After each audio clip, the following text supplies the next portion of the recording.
Good afternoon, and welcome to our midweek faith lift. I'm here with Reverend Doug Worth from Unity of Chattanooga.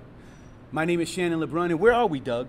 We're at the Tennessee River Park, Pavilion number 1. Pavilion number 1, once again. And I want to think roped off just for us. Yeah, they got this whole pavilion thing roped off here, and I guess they're doing that because, like, when we have a service, they have it roped off for whoever's gonna rent the space. So we're here invading this little rope off. Unless Penny did it, but I don't think she did. I don't think Penny came out to reserve it for us. Yeah. Right. You know what? She has that kind of. She's that organized, though. Yeah, she is. Yeah, she's definitely that organized. But I don't think she did this one. Okay. Yeah. So what's been going on, Doug? What's been going on with you since the last time I saw you?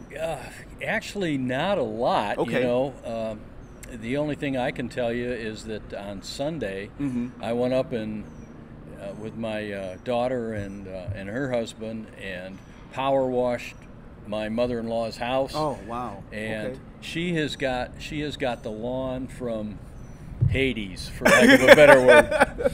I mean, it's up and it's down and it's ditches and it's bushes and it's all kinds. It takes me about 4 hours to do it. Okay. And so I did that and then slept all day on Monday. You know, so that's kind of what's been up for me. Cool. Have you had any soreness from the work? Oh, always. Okay. That's why I sleep all day Sunday or all day Monday. Yeah. Well, I'm sure your mother-in-law appreciates your work. Oh, she does. Yeah. She does. Yeah, it's good. Yeah. I had a pretty full weekend. I went out to Philadelphia. Yeah. Yeah, to a martial arts, not a martial arts Hall of Fame induction ceremony. Great. And I got a chance to spend time with my childhood friends, and also got a chance to visit my granddaughter. So I really had a good time. Okay. Yeah. I must say that my spirituality definitely kicked in being in Philadelphia. I'm not sure if you know anything. Have you ever been to Philadelphia? I've avoided it as much as possible. Yeah. The congestion is crazy. Well, to be honest with you, all big cities are like that these days. My wife originally came from Long Island, and I was upstate New York, so I had to drive through New York City to go down and see her. Wow. Oh, my God. Yes. But I was also 20 years old and liked racing taxi cabs at the time, so it wasn't that bad. Yeah. So all things spiritual kicked in, and I was able to kind of get through that whole vacation. I mean, I had a great time, but definitely the congestion, and just being around so many people all at one time, and so definitely had to do my prayers and meditation. Speaking of that, staying centered. Yes. Speaking of that, what are we doing today?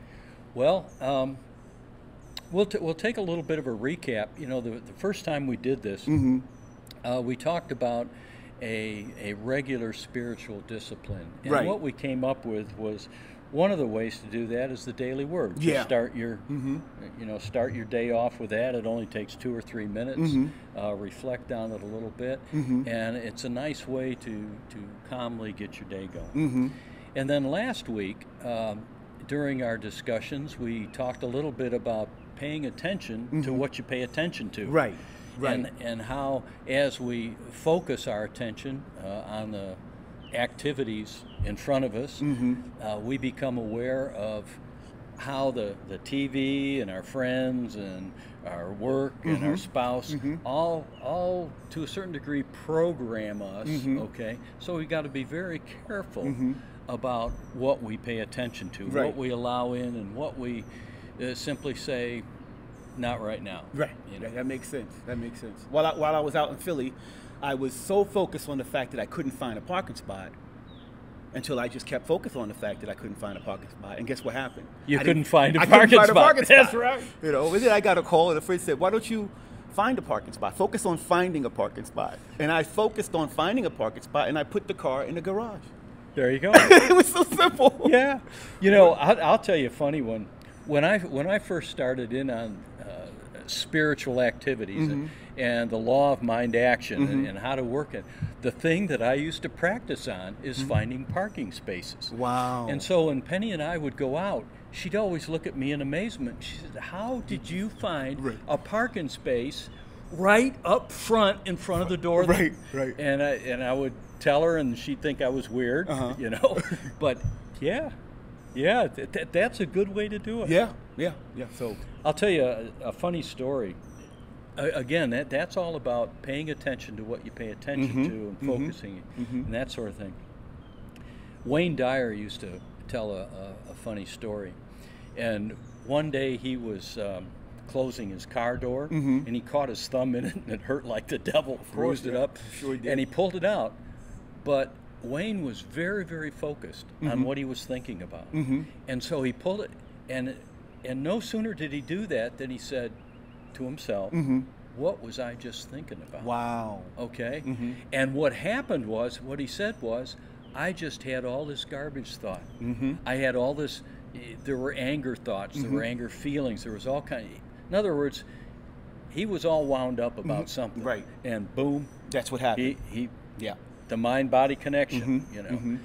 And so it was a valuable lesson for him. And ever since then, he, you know, he talks about that story, but yeah, pay attention to what you're paying attention to, and parking spaces is a great way to do it. Yeah. How to start manifesting things like that. Yeah, so we want to definitely put in practices that help us to focus on our highest good. And one of those things that we're going to focus on again today is the daily word. Right. And so you're going to take time to, are you going to read today's word? Well, what I thought I would do is just read today's daily word. And as I mentioned a little bit earlier, I've been reading this book.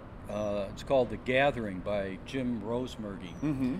And it just so happened that the daily word and the chapters that I was reading were on the same subject. Okay. What a coincidence. Okay, right? cool. Now, you know, when I look over here, Doug, I'm not ignoring you. I want you to know that. I'm just trying to see what's going on online so that I could, if we need to answer any questions for any of our viewers, we can do that. So and remember that when you see me kind of looking over. And, and the audience, I'm letting you guys know that also. I'm looking to see if you guys have any questions out there. Yeah. Well, yeah, and we want to tell our audience, if you do have questions, feel free to put them on Facebook. Shannon will see them, and we'll do our best to talk about them a little bit. Yeah, definitely. So today's daily word is forgive. And the affirmation is, I forgive and I am free.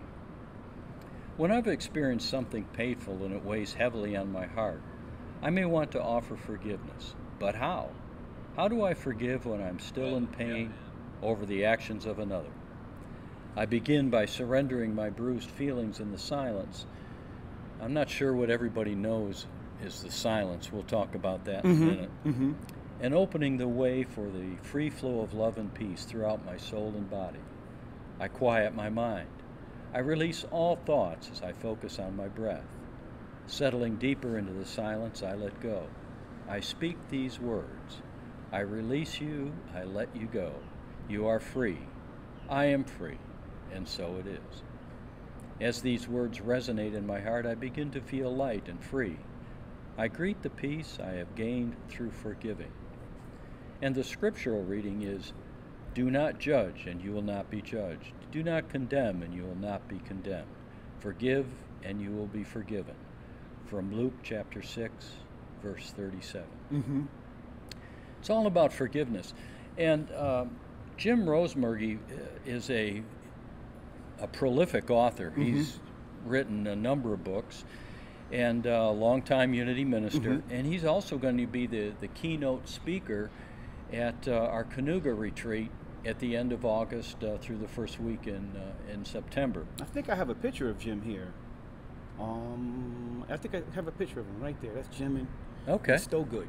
Good. Yeah, they're the one. Stogood is going to be the music. Yeah. So at Kanuga, let me put that up and let people know about that. That's on August 31st to September 3rd, 2021. Right. And if anybody needs to get information about that retreat, they can go to I'll put that up. Retreat registration. Register at unityretreat.us. Yeah. So, and you know who the registrar is? I'm sure it's Penny. That's right. I mean, she's involved in everything. And she knows everybody. Yeah, she knows everybody. So if you want to get information on the retreat that's happening the 31st to the 3rd, the information is right there on the bottom of your screen. And that's a little bit about that real quick. What is that about? Is that about centering ourselves? I mean, is that something? What it is, it's a spiritual. First of all, Kanuga is a 1,400 acre Episcopal Retreat Center. And they offer retreats for church groups, business groups, whoever wants to rent the place, you know, for a while. It's not cheap by any means, but it's absolutely beautiful. It's in the mountains of North Carolina near Asheville. There's a very, very large lake there, as well as hiking trails and other sorts of things. And it's beautifully done. Very, very, very, very nice. And so what we do, the ministers gather there a day or so ahead of time, something like that. They basically have a circle where they share what's going on in their lives and get back together, because a lot of them know each other. I mean, let's put it this way, we all pretty much know each other, you know, so it's a time to catch up, renew friendships. And then it starts in with 4 days of workshops, various types of workshops. You know, there will be this topic, that topic, and speakers and things on those. And then we'll get together several times for keynote addresses. Jim Rosemergy will speak. I'm not sure, I haven't looked at it, but at least 2 or 3 times. And then there will be music at night with Stogood, which is fantastic. And all during this time, if you wanna go to the workshops, you're welcome to. If you want to just chill out, if you want to take a hike, whatever you want to do is going on there. Now, so those workshops are kind of designed to. What is the purpose of the workshops? Are they like workshops for spirituality? Yes. Okay. Kind of. Okay. Right. Okay. That's exactly what they are. Okay. Cool. And they're different topics. Okay. Okay. Okay. So you can look through them and say, well, this particular topic I want to know more about. Okay. So you go to that workshop. So you go there for the purpose of rejuvenating yourself. Spiritual renewal. Oh, spiritual renewal. Okay. And cool. it's a beautiful, beautiful time. And they start out every morning. There's a gorgeous chapel there. And they start out every morning with the Daily Word. Cool. Right. Yeah. And different ministers go in and they'll read it, and then just like we do.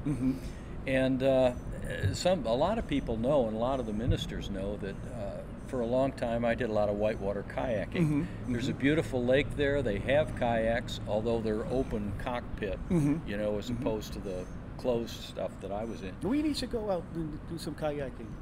I didn't know that you. Yeah. I mean, would you be interested in us going out to on the Tennessee River? Sure, but not right there. Not right here. What do you Take mean? a look at the current. Oh, it's really high. Yeah. Okay.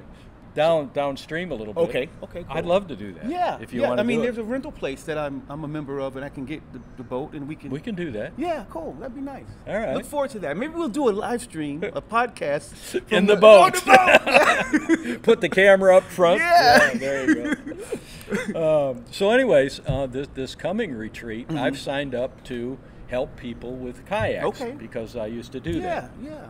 So.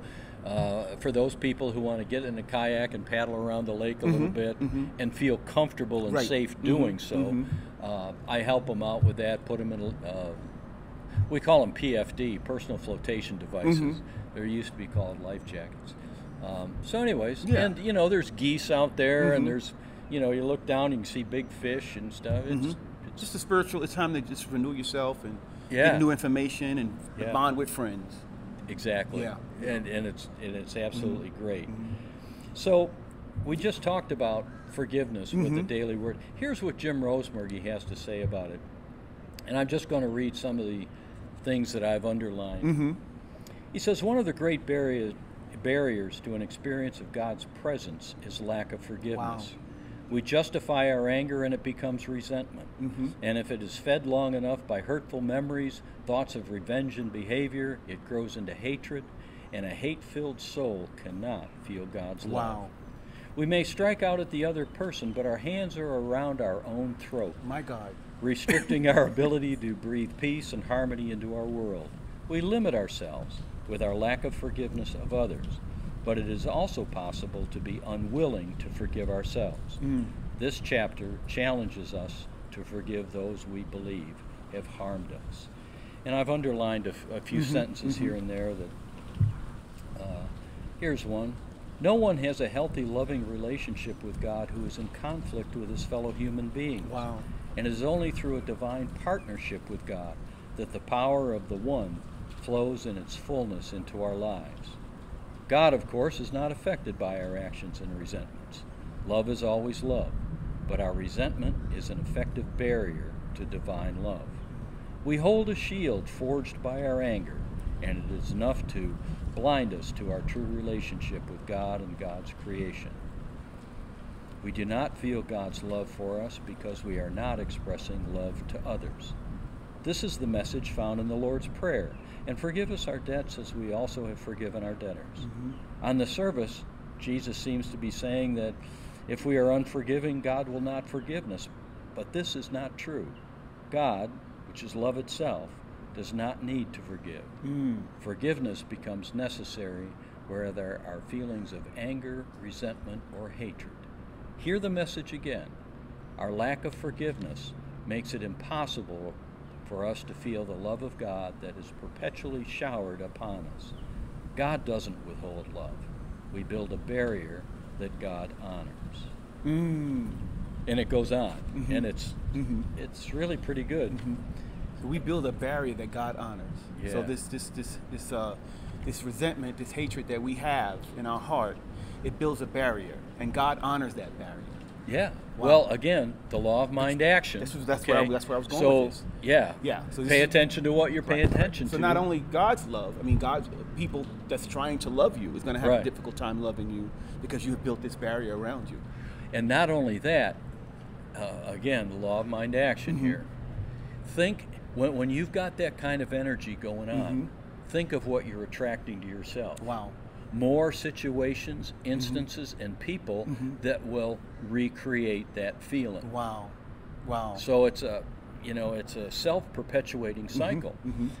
We often say, or I've often heard other ministers talk about it, and the greatest gift that you can give yourself is forgiveness. Letting go of all those things. He talks in here about what he calls the echo. And basically what the echo is, somebody says something mean to you. Let's say your mother or father or your coach or a teacher chastised you, in front of other people, and after 40 years you still remember that. And it's nothing about the other person, but what happens is that is playing and replaying and replaying. It's the echo of that, and that's what we have to. Yeah, there's been, I can't quote the studies, but there's been studies that suggest that people who have that kind of malice or hatred, or they have sickness. Yeah.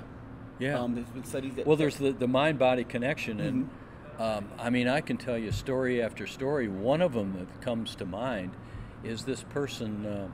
God, I think of a half a dozen of them. This person had developed cancer. And so the doctors gave him 6 months to live, or whatever it was. And he said, well, if I've only got 6 months more to live, I might as well enjoy myself. Yeah. So what he did is he went out and he rented all the comedy movies that he could think of.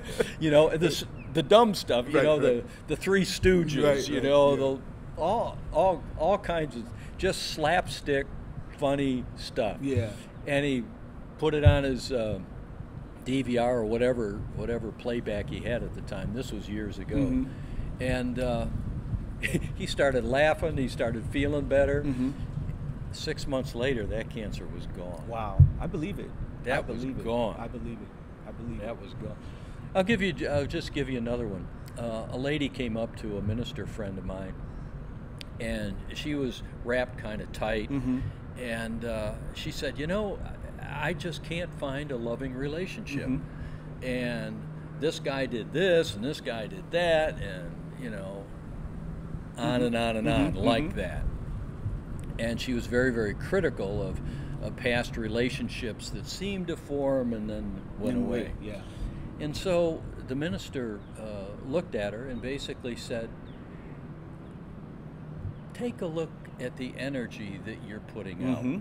Okay, take a look at the anger, and take a look at what you're thinking about men in general. Okay, right. And so he talked to her about forgiveness and how that worked and how to forgive yourself. Mm-hmm. And she kind of looked at him a little bit on the puzzled side and said, well, I'll give it a try. Mm-hmm. And a year later, I mean, he didn't see her for a year. Mm-hmm. And a year later, she came back, and she had been in a very loving relationship. Wow. And she was about to get married. Mm-hmm. And as they talked, she was a completely different person. Yeah. You know. Yeah. So I've definitely gotten a little lighter as a result of just attending the services and reading the literature, and a lot of things have just kind of I've gotten rid of a lot of stuff out of some of the feelings that I've had for people. Yeah. And as a result of that, people tell me, you just look happier. And it definitely shows. Yeah. But what's the solution? What's the solution? Is there a solution here? Like, how do we get rid of? Because it's easy to say, oh, you need to stop hating. You need to be nice to people. Yeah. You need to be, forgive. Well, but how do you forgive?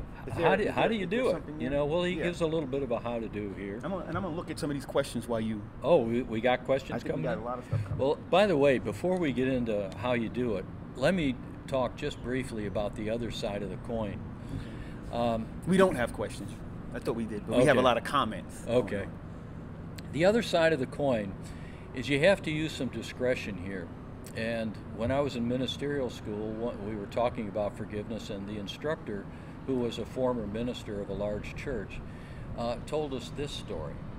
A woman came in for counseling, and she had big sunglasses on. Mm-hmm. And she started talking about the talks that he had done about forgiveness and how she was trying to use this, but it wasn't working. And he finally looked at her and he said, "Would you take your sunglasses off?" Mm-hmm. And so she did, and you could see big bruises all over her face. Mm-hmm. And he said, "Where did the bruises come from?" Mm-hmm. And she said, "Well, my husband or boyfriend or whoever it was he was living with keeps beating me. He comes home drunk and beats me." And he looked at her and said, "This is not a forgiveness issue. Get out of that house right now." Right, yeah. Okay? So when we talk about forgiveness, what we're talking about is this stuff many times that has kind of been our experience in the past. Somebody slighted us. Somebody said something mean. We lost the promotion or something like that. Mm-hmm. Okay? And it stuck with us. Mm-hmm. And it replays, mm-hmm. and we think about it all the time, mm-hmm. and we get upset. Mm-hmm. Okay, that's what we're talking about. How do we release that kind of stuff? Mm-hmm. If you're in an abusive relationship, that's a whole different ballgame, and that abusive relationship could be something, domestic, mm-hmm. like the story we just told. Mm-hmm. Could be something at work. Mm-hmm. I mean, sometimes there are bosses who that are just absolute tyrants. Right. Mm-hmm. You need to get out of a mm-hmm. situation mm-hmm. like that.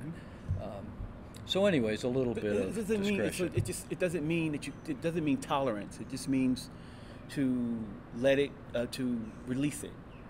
Well, you don't want to be a doormat. Right. That's mm-hmm. that's the idea. Mm-hmm. Tolerance is a whole different story. Mm-hmm. Okay, mm-hmm. there's different things about that, but mm-hmm. you absolutely do not want to be a whipping post or mm-hmm. a doormat mm-hmm. or the for somebody else's anger and resentment and mm-hmm. everything else. Mm-hmm. If you find yourself around people like that, find yourself a different company. Different situation. Company. Different environment. Yeah, different environment. So Sean O'Shea is with us today. Oh, great. Yeah, he said disease can cause disease. What did he say? He said dis-ease can cause disease. Absolutely. Dis-ease can cause disease. Yeah. We talked a little bit about that. Yeah, just you're absolutely right. Again, and we might talk about this next week a little bit, mm-hmm. but the mind-body connection. Mm-hmm. If you're constantly in anger and fear, and it sets up a resonance in your body that mm-hmm. will mirror that. Yeah. Mm-hmm. Take a look at what just happened in the Olympics. Yeah. The #1 gymnast. They called her the greatest of all time. Yeah. I forgot what her name was. Yeah, I was watching her. Wow.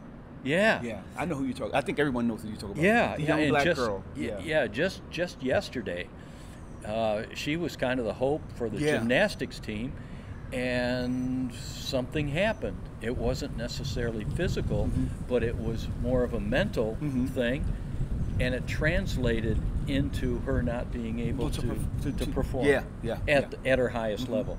She was still able to perform, but she was making mistakes. You know, that sort of thing. Definitely, this stuff will play out. So someone's asking, how do we stop the replay tape? Well, first of all, the replay tape, that's what Jim Rosemergy calls the echo. First of all, as it comes up, you don't want to push it away. That's the last thing you want to do, because what you're doing is resisting it. And as you resist it, you make it stronger. And so you're giving attention to it. Exactly. Okay. Well, you're pushing it, pushing it, pushing it. What's it going to do? It's going to push back. Right. All right, it's still there. And so the idea is become quiet, become as centered as you can, and then visually relive that thing. Okay? Just relive the picture. And as you relive it, make sure you feel the feelings. And if anger comes up, feel the anger, but know that it's anger. Okay, know where it comes from. If tears come up, let the tears flow. That's your body washing it out. Right. Okay. And so what you want to do is you want to feel that thing. And then towards the end, you just, once you've felt it again, once you've seen it again, once you've experienced again, you just simply say, I release and I let go. I release and I let go. Now, one thing I can tell you, if it's a significant trauma in your life, one time is probably not enough. You have to do it a couple times. Maybe even more than that. Repetition, yeah. Now, the other thing that's going to occur, let's say that you've had a difficulty in your life, some particular habit that you've had, and you've gone through the forgiveness process, you've gone through the release process. Maybe you've seen a counselor who gave you some, maybe you've joined a self-help group, something like that, and you kind of think it's beyond you. Not so, King Masabi. What's going to happen is some form of that is going to come back again. Wow, right, I've experienced that. And when it comes back again, what you want to say is, I see you, grasshopper. Right, I recognize. Okay? Right. And so when you see it coming up again, go through your inner work again. Release it and let it go. And sooner or later, it's not going to come up. So none of this stuff happens by magic. It happens by practical application. We have to practice this stuff. There are tools for this thing. Let's see what Jim says. And we got about 2 more minutes before we close out. Okay. So I'm going to... well, let me just do this. Rather than reading this, this is called The Gathering by Jim Rosemergy. And there's 2 chapters in there, actually 3, about forgiveness. And I'd recommend, it's very easily purchased through Unity. Get the book and read it. It's beautiful. It does very, very well. And the other thing, too, is you will find this in the Bible, in Jesus' teachings over and over and over again. I'll give you an example. The Gospel of Mark carries a similar message of forgiveness. Whenever you stand praying, if you have anything against anyone, forgive him, so that your Father in heaven may also forgive you your trespasses. Jesus is repeating an important part of the spiritual journey. In prayer, we strive to deepen our relationship with God, but this is not possible if we are at war with our neighbor. It's interesting that often when Jesus speaks of prayer, he also speaks of forgiveness. Why? Because he knows unforgiveness is one of the greatest impediments to the experience of conscious oneness with God. One of the impediments of a conscious connection. Wow, it's an impediment. Yeah, that's amazing. It's a barrier. That's a barrier. It's a shield. We got to get rid of it. We release and we let go. We release and we let go. Doug, I want to thank you, man. All right, coming out once again. Good. I'm gonna hold you to that. Kayaking? That kayaking. Absolutely. I'm gonna hold you to it. And I want to ask that our viewers, listen, if you want to tune in again next week at 4 o'clock, we're going to be here again. We may be in another location. We should maybe try something different, you think? Maybe we'll stay here. We'll figure it out. Whatever you want to do. Yeah, we'll figure it out. And we want to thank our viewers for tuning in. And we ask that you share this with your friends and family and people on Facebook and people on different social media sites. Get the word out that we're out here just spreading a good message. Absolutely, and one of the best ways to do that is through interaction. So when you ask questions, you know, it's not a monologue. It's not, you know, a sermon so much as it is interaction, a dialogue. Yeah, and getting the real questions on the surface. So. Yeah. So like us, share us, spread the word, and we appreciate you. If you'd like to make a donation to what we're doing here, you can. We have a Cash App account with Unity Chattanooga. Have the Cash App. I just put that up on the bottom of the screen. You can Cash App Unity of Chattanooga. We also have a Venmo way of making donations. If you'd like to do that, do Unity of Chattanooga. I'm looking for that now, and it's somewhere here, Doug. There it is, the Venmo. Or you can mail a donation also to Unity of Chattanooga at P.O. Box 4949, Chattanooga, Tennessee. So we appreciate you viewing, you sharing, you liking, and we thank you for being here with us. Thanks for joining us. Have a great week. Bye-bye.